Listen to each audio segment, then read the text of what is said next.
I've tasted what rot becomes when it runs out of room, when the body, bloated with silence, splits at the seam and spills its truths onto the floor like butchered prayers.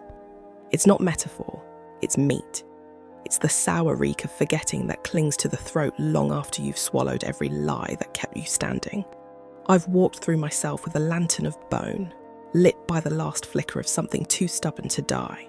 I mapped every abscess, named every maggot, as if that might make them leave. They didn't. But they quieted when I stopped calling them shame. They speak and I smell it.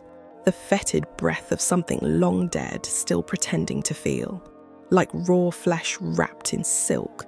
Like something beautiful gone gangrenous beneath.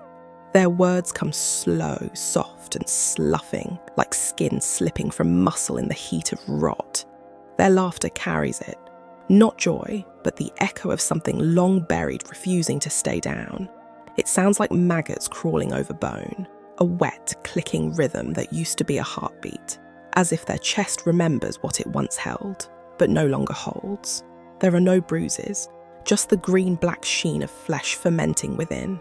Emotion turned septic, regret congealed and pooling at the edges of their smile. But I do not flinch.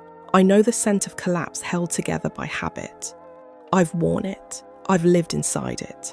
A mausoleum echoing with prayers meant for someone else. I do not mistake their darkness for cruelty. I do not name it evil. I know how quiet a wound can be before it turns violent. I know the twitch in the jaw before the voice breaks. I know how rot settles in the gut like faith turned inside out. So when your dark walks in, on two legs draped in skin barely holding, I will not reach for light. I let mine step forward, hungry, recognizing kin. This is not healing. This is the shared stench of survival after the soul has liquefied. This is communion through the wound. Open, raw, a pact between things too decayed to pretend they were ever whole. Let the others chase light and lilies. We, the carrion-hearted, speak in flies and rot and the soft, terrible grace of looking at darkness and not turning away. Behind the lines, this poem was written as a visceral reckoning with darkness, not the abstract poetic kind, but the physical, feral reality of rot. It's about recognizing the decay in others because you've lived it yourself. I wanted to explore the kind of survival that doesn't come wrapped in healing or redemption, but in a brutal honesty about what it means to carry rot within you and still walk, still speak, still see. This isn't about fear or judgment, but about intimacy with the grotesque, a familiarity with emotional decomposition that becomes a strange kind of kinship. It speaks to those who have witnessed the soul turn septic, who know what it is to wear collapse like a second skin. The imagery is deliberately raw and unflinching, flesh splitting, silence festering, prayers turned butchered offerings. Because for some, survival isn't clean or redemptive. It's sticky, it's smothered in memory, it smells like something that used to be alive.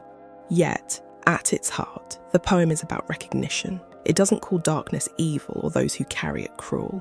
It names what's real. It makes room for the ways pain mutates when left too long unnamed, how it warps joy, softens identity, haunts language. But instead of recoiling, the speaker steps forward, not with light, but with their own darkness, shaped and sharpened by experience. This is communion not through hope, but through shared ruin, a quiet, terrible grace, in standing beside someone else's collapse and saying, I know this, not to fix, but to see, not to cleanse, but to witness.